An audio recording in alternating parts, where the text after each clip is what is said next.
ആറള farm ആദിവാസി പുനരധിവാസ മേഖലയിൽ കശുവണ്ടി ശേഖരിക്കാൻ പോയ ആദിവാസി ദമ്പതികളെ കാട്ടാന ചവിട്ടി കൊലപ്പെടുത്തി. ബ്ലോക്ക് 13 കരിക്കൻമുക്ക് അംഗൻവാടി റോഡിനോട് ചേർന്നായിരുന്നു സംഭവം. അമ്പലക്കണ്ടി നഗറിൽ നിന്നെത്തി മേഖലയിൽ ഭൂമി കിട്ടി 1542 പ്ലോട്ടിൽ വസിക്കുന്ന 80 വയസ്സ് പ്രായമായ വെള്ളി, 75 വയസ്സ് പ്രായമായ ഭാര്യ ലീല എന്നിവരെയാണ് കാട്ടാന ആക്രമിച്ച് കൊലപ്പെടുത്തിയത്. ഇരുവരുടെയും മൃതദേഹം വികൃതമാക്കിയ നിലയിലായിരുന്നു. വെള്ളിയുടെ ബന്ധുവിന്റെ പറമ്പിലാണ് സംഭവം നടന്നത്. കശുവണ്ടി ശേഖരിച്ച് വിറക് കെട്ടുമായി ഇരുവരും വീട്ടിലേക്ക് വരുന്ന വഴിയിൽ പ്രദേശത്തെ ആളൊഴിഞ്ഞ വീടിന്റെ പിറകുവശത്ത് ഒളിഞ്ഞിരുന്ന കാട്ടാന ഇവരെ ആക്രമിക്കുകയായിരുന്നു. ഞായറാഴ്ച വൈകിട്ട് 6 മണിയോടെയായിരുന്നു വിവരം പുറം ലോകം അറിയുന്നത്. ഇരുവരും വീട്ടിലെത്താത്തതിനെ തുടർന്ന് മകളുടെ ഭർത്താവും ബന്ധുക്കളും അന്വേഷിച്ചെത്തിയപ്പോഴാണ് മൃതദേഹം കണ്ടെത്തുന്നത്. ഉച്ചയോടെയാണ് ഇവരെ കാട്ടാന ആക്രമിച്ചത് എന്നാണ് സംശയം. മൃതദേഹത്തിന് സമീപത്തെ രക്തപ്പാടുകൾ ഉണങ്ങി കട്ട പിടിച്ച നിലയിലായിരുന്നു. സംഭവസ്ഥലത്ത് വനവകുപ്പ് ഉദ്യോഗസ്ഥർ ഉടനെ എത്തിയെങ്കിലും മൃതദേഹം മാറ്റാൻ നാട്ടുകാർ സമ്മതിച്ചില്ല. വിവരമറിഞ്ഞെത്തിയ Sunny Joseph MLA, Iritty block panchayat president K. Velayudhan, Aralam panchayat president KP Rajesh, block panchayat അംഗം V. Shobha, ward member Mini എന്നിവരും സ്ഥലത്തെത്തിയിരുന്നു.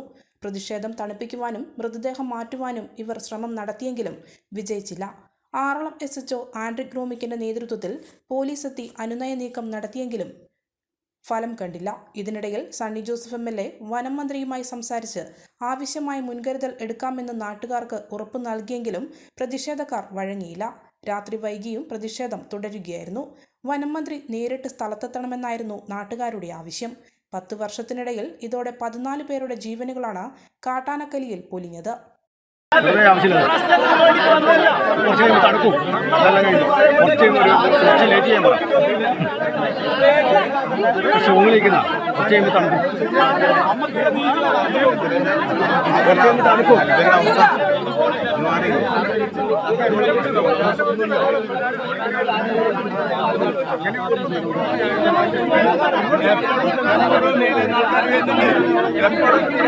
അവരെ തള്ളിച്ച് കളയട്ടെ,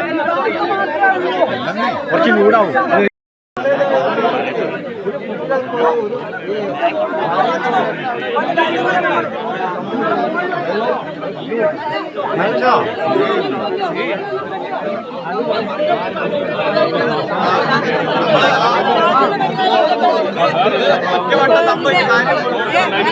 ഒരു ഹർത്താൽ വെച്ചുകൊണ്ട്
നിങ്ങളോട് പറയുന്നത് കൃത്യമായിട്ട്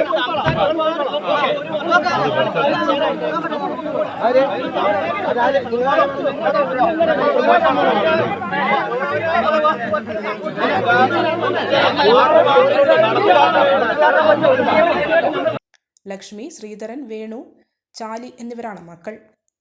കുഞ്ഞിക്കണ്ണൻ, ചന്ദ്രി, നാരായണി, മിനി എന്നിവർ മരുമക്കളാണ്. മലയോരത്തിന്റെ സ്വന്തം പ്രാദേശിക ചാനൽ A Channel. നിങ്ങളുടെ നാട്ടിലെ വാർത്തകളും വിശേഷങ്ങളും ഞങ്ങളെ അറിയിക്കുവാൻ വിളിക്കൂ 9447691771 9074215391. നിങ്ങളുടെ നാട്ടിലെ വാർത്തകളും വിശേഷങ്ങളും ഞൊടിയിടയിൽ അറിയുവാൻ ഏജനെറ്റ് ന്യൂസ് ചാനൽ സബ്സ്ക്രൈബ് ചെയ്യൂ.